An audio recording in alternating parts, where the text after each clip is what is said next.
Que s'est-il vraiment passé à Boutcha?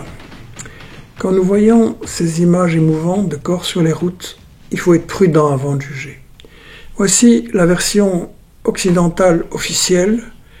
Dans tous les médias, on nous parle d'un génocide, on nous montre quelques photos de corps, on nous dit qu'il y a 410 corps, et on nous présente une vidéo officielle qui est censée nous expliquer, nous dire la vérité.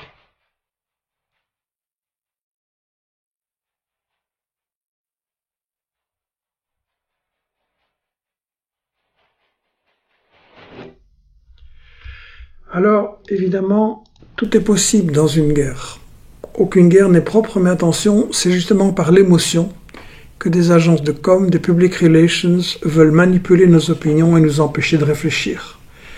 Devant de telles images, et surtout quand on se trouve à distance, il n'est pas possible de juger rapidement si c'est vrai ou faux. Alors, il faut réfléchir, poser les questions logiques. À qui profite le crime? 2. Quelle est la véritable chronologie des événements? 3. Y a-t-il des contradictions dans les déclarations du régime de Kiev? 1. À qui profite le crime? Si l'armée russe évacue cette ville, un gros village en fait, 36 000 habitants, est-ce qu'elle a intérêt à commettre de telles actions et à laisser tant de traces? Pourquoi en plus ils tueraient des gens qui portent un brassard blanc, c'est-à-dire des gens qui au moins ne sont pas hostiles aux troupes russes ou voire les soutiennent? Et qui a intérêt à présenter de telles images? C'est quand même les États-Unis qui, depuis le début, ont refusé toute négociation. Nous y reviendrons dans un prochain média mensonge du jour. C'est quand même le gouvernement de Zelensky qui, depuis des semaines, essaye d'amener l'Europe à intervenir encore plus fort directement dans la guerre. Le ministre ukrainien des Affaires étrangères a tout de suite déclaré « Le massacre de Boutcha a été délibéré, les Russes veulent éliminer autant d'Ukrainiens qu'ils le peuvent, nous devons les arrêter et les mettre dehors, j'exige de nouvelles sanctions dévastatrices du G7 maintenant », a-t-il écrit dimanche sur Twitter. Donc là, on a déjà la version officielle, mais pour l'instant, essayons de vérifier les faits, voyons la chronologie. Le 29 mars, il y a un accord entre les gouvernements russes et ukrainiens en Turquie pour que les troupes russes se retirent de Boutcha et de toute la banlieue de Kiev. Le 30 mars, les militaires russes quittent la ville de Boutcha et le 31 mars, le maire publie une vidéo dont je vais vous montrer un petit extrait maintenant. Дорогі друзі, шановна Бучанська громада, 31 березня віде в історію нашого населеного пункту всієї територіальної громади як день звільнення від російських орків, від російських окупантів нашими збройними силами України, наших населених пунктів. Тож сьогодні констатую, що цей день є радісний і великий. Que dit-il? Que les troupes russes sont parties et qu'il n'y a pas de problème. Il dit, je cite, « Mes amis, la communauté a repris le contrôle de l'ensemble du territoire perdu depuis le 1er mars et l'a libéré des troupes russes, des envahisseurs russes, grâce à la force des armées ukrainiennes de la colonie. Je déclare donc aujourd'hui que cette victoire joyeuse, je cite, et grande, est une victoire de nos forces armées dans la région de Kiev et nous ferons tout pour assurer la victoire totale de l'UPA à travers l'Ukraine. » Gloire à l'Ukraine. Donc, alors que normalement dans toutes les rues on devrait voir ces morts fusillés avec les mains ficelées, etc., pas un mot sur tout ça. Deuxième indice, on a ici un député ukrainien, Jean Beleniuk, qui se montre et se fait photographier. Il appartient au parti de Zelensky, un serviteur du peuple, il est là à droite, et il se fait photographier très souriant avec un combattant du groupe Botsman Boys dans les rues de Boutcha. C'est peut-être le 2, c'est pas tout à fait clair, mais en tout cas, il ne parle absolument pas de mort dans la ville. Le 1er avril encore, un conseiller municipal de Boutcha filme et publie sur Telegram des images de la ville touchée par la guerre, les maisons brûlées, des véhicules détruits, mais pas de cadavres. Et ensuite, on a une coupure de l'agence de presse officielle Ukrinform, toujours le 1er avril, qui explique, je la montre, que Boutcha a été pris, et on ne parle pas des morts, et on ne parle absolument pas de photos où il n'y a rien d'anormal. Voilà. Le 2 avril, un groupe spécial, nous dit-on, entre dans Boutcha, élimine les porteurs de brassards blancs et repart. D'ailleurs, la web pro-ukrainienne lb.ua parle d'une opération de nettoyage par les forces spéciales Safari à Boutcha. Alors, Safari s'est présenté ici de façon très sympa à la Tom Cruise dans ses images de propagande, mais quand vous regardez de près, l'insigne sur le bras, c'est un insigne des nazis de Bandera. Alors, je lis des extraits de cette communication officielle. Les forces spéciales ont entamé une opération de nettoyage dans la ville de Boutcha, qui a été libérée par les forces armées ukrainiennes. La ville est débarrassée des saboteurs et des complices des forces russes. Cela a été signalé par la police nationale. L'agence officielle LBA publie une photo des combattants de la division misanthropique, un tel nom ça s'invente pas, du bataillon Azov, et vous voyez qu'on décrit qu'ils sont en train de se promener dans Boutcha. Alors je sais pas si vous vous promenez de cette manière-là, ça semble quand même bizarre, et tout de suite après, on va commencer à diffuser le 2 avril les photos que vous avez vues. Et le 2 et 3 avril, c'est le récit « Les Russes l'ont fait » qui va démarrer. Alors, je reprends toute la chronologie de Boutcha dans cette note ici. En fait, le 29 mars, il y a donc un accord pour le retrait des troupes russes. Le 30, elle se retire. Le 31, le maire de Boutcha célèbre la libération et ne dit aucun mot sur les morts. Le 1er avril, il y a des photos dans les rues, toujours rien sur les morts. Le 2 avril, les troupes spéciales ukrainiennes Safari viennent dans la ville et font le nettoyage. Et le 3 avril, c'est le démarrage du storytelling, c'est les Russes qui l'ont fait. Et les dirigeants occidentaux annoncent une série de nouvelles sanctions qu'en fait ils avaient déjà préparées. Donc, ce qu'on doit aussi voir, c'est que dans ce récit officiel, il y a plein de contradictions. On a des photos des brassards blancs qui sont encerclés ici, mais la Russie signale que les cadavres présentés par la TV ukrainienne ne montrent pas ce qu'on appelle la rigor mortis, donc la rigueur cadavérique, alors qu'ils ont pourtant perdu la vie 4 jours après, puisque les troupes russes étaient déjà parties. Et en plus, la plupart des civils tués portent un bracelet blanc qui était porté justement par les civils habitants de Boutcha. Il s'agit d'un signe d'identification des troupes russes. Personne n'a forcé les riverains à enrouler ce brassard blanc. Et lorsque ce brassard a été vu, on a tiré. Est-ce que les Russes vont tirer sur eux-mêmes et sur leurs partisans? Alors, ma conclusion provisoire, j'insiste, c'est que le maire de Boutcha probablement n'a rien vu parce qu'il n'y avait rien à voir.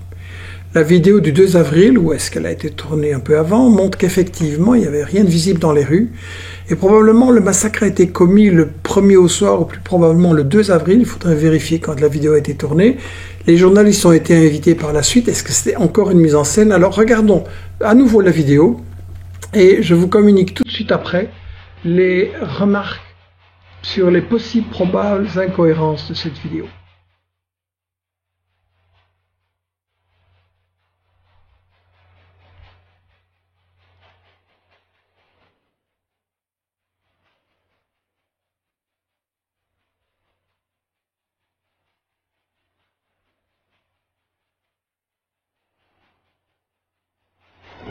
Vous avez vu le rétroviseur à 8 secondes, 10 secondes.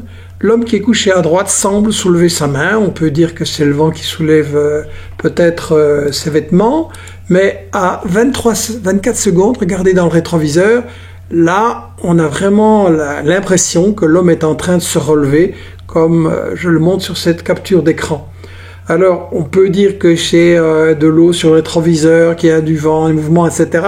C'est pas tout à fait possible de trancher, mais il y a une série d'autres éléments qui sont importants. Il y a une vidéo qui a été postée par un certain Sergei Korotkik, qui est un membre du néo-nazi du bataillon Azov. Et c'est une vidéo qu'il a postée lui-même, dans laquelle on entend « Est-ce que je peux tirer dessus ?» À la seconde 6, clairement, il dit ça. Il y a des gars sans bracelet bleu. Est-ce que je peux tirer dessus? Et ça figure sur une vidéo Twitter de ce bonhomme-là. Alors, qu'est-ce qui s'est très probablement passé?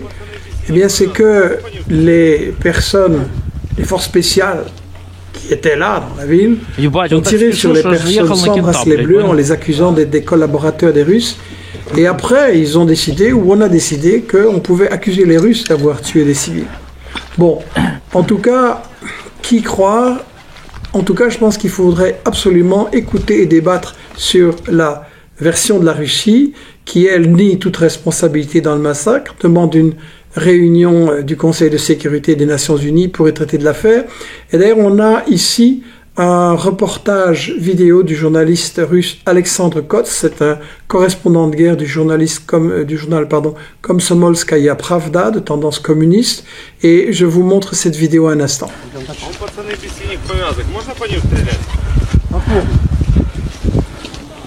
Вот если говорить о Буче, это все-таки город, который до конца полностью российскими войсками не контролировался, и там обстановка весь месяц. Dans cette vidéo, il dit notamment, il y a beaucoup de défauts techniques sur les images. Ici, la façon dont les corps sont couchés, le fait que le sang n'est pas coagulé, le fait que les Russes aient quitté la zone de combat le 30 mars, et la vidéo avec ces corps n'est sortie que le 3 avril. Je travaille, dit ce bonhomme, depuis 20 ans sur des points chauds. J'ai vu de nombreux corps de morts depuis 3 ou 4 jours, et je peux vous certifier que les corps de la vidéo ne sont pas morts depuis plus d'un jour. Donc ces personnes sont mortes au plus tard hier. Alors ils essayent de nous prouver qu'ils ont été tués par les Russes, mais les Russes n'étaient plus là depuis le 30. Est-ce que ça se pourrait que, comme dans l'affaire de la maternité de Mariupol, il y a une histoire de contexte, rien ne prouve que les morts sont tous provenant de Boutcha. Ça peut être des morts pris ailleurs, en plus des hommes avec les brassards blancs, ce qui expliquerait le délai de 3 jours pour ramener un grand nombre de corps. On aurait alors un mix entre des morts pris quelque part, mais pas forcément à Boutcha, et une mise en scène avec de faux morts sur la route. Bon, espérons qu'on pourra trouver de nouveaux éléments pour étayer cette hypothèse. En tout cas, la leçon à tirer, je pense, c'est qu'une image ne parle pas d'elle-même. Elle ne dit pas forcément la vérité. La question est quoi? Certains sont-ils morts ou pas? Qui les a tués? Quand? Comment? Est-ce que c'était en combat? Et pourquoi? Rappelons-nous aussi les leçons de Timișoara que je vais montrer ici. On nous a dit en 89, voilà, il y a 4312 morts très exactement, c'est un massacre commis par le régime de Ceausescu, et donc ça a justifié la révolution la contre-révolution qui a été opérée.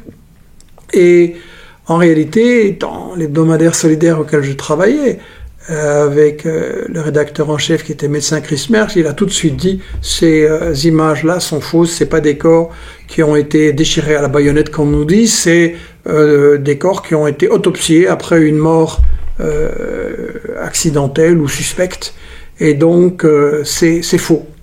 Et les médias du monde entier ont répété non, Timișoara c'est vrai, et puis 3 semaines après, un journal allemand célèbre a publié les preuves que c'était faux.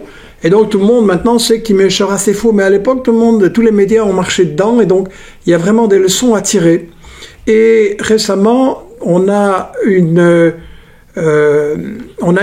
hier, sur cette base de ces images, une émission à la RTBF, la télévision belge, qui était titrée « Comment établir les preuves d'un crime de guerre ». Ils ont diffusé un commentaire prudent d'un journaliste international spécialisé en crimes de guerre. On lui demandait si on pouvait déjà condamner, parler de génocide, etc. Et il a dit qu'il faut être prudent dans la matière, et il a rappelé ce qu'on appelle la règle ABC, en anglais ABC, assume nothing, ne rien présumer, B, believe nothing, ne croire en rien, C, check everything, tout vérifier.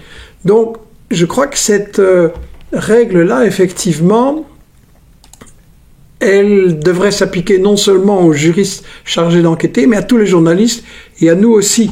La règle ABC, il faudrait absolument l'appliquer. Et donc, je pense que la leçon à tirer de ceci maintenant, c'est la prudence. Je pense qu'on retrouve, comme je l'ai dit, les principes de la propagande de guerre 3, 4 et 5, diaboliser par l'image, inverser l'agresseur et l'agressé, monopoliser l'impôt et étouffer les autres voix. En fait, les principes de la propagande de guerre, c'est les leçons que j'ai tirées de 30 années de désinformation qui a accompagné toutes les guerres et dans lesquelles on peut voir que quand un dirigeant des États-Unis ou de la France nous vend une guerre, en fait, il applique ces 5 principes et il cache l'essentiel à l'opinion. Donc, ma conclusion provisoire quant à le score fake news, mais je ne vais pas en donner parce qu'on va avoir, j'espère, et on va encore travailler avec l'équipe d'investigation, à recouper les choses, à vérifier et à trancher entre les différentes hypothèses. Et je pense que on pourra affirmer qu'il y a au moins de façon importante une mise en scène, si pas entièrement. On va le voir. Donc, on va creuser ça. Je vous ai parlé des PR, Public Relations. En fait, c'est les agences de com qui sont derrière Jelinsky, qui sont en fait formées par les États-Unis. Il faut savoir qu'il y en a énormément. Il y a plein de gens qui travaillent à vous faire de l'information ou de la désinformation sur ce qui se passe en Ukraine. Donc, on va travailler là-dessus. En fait, je voudrais remercier Eric, Julia, Daniel, Jacques, José Antonio et les autres qui m'ont aidé à rassembler les documents et à commencer l'enquête sur ces faits.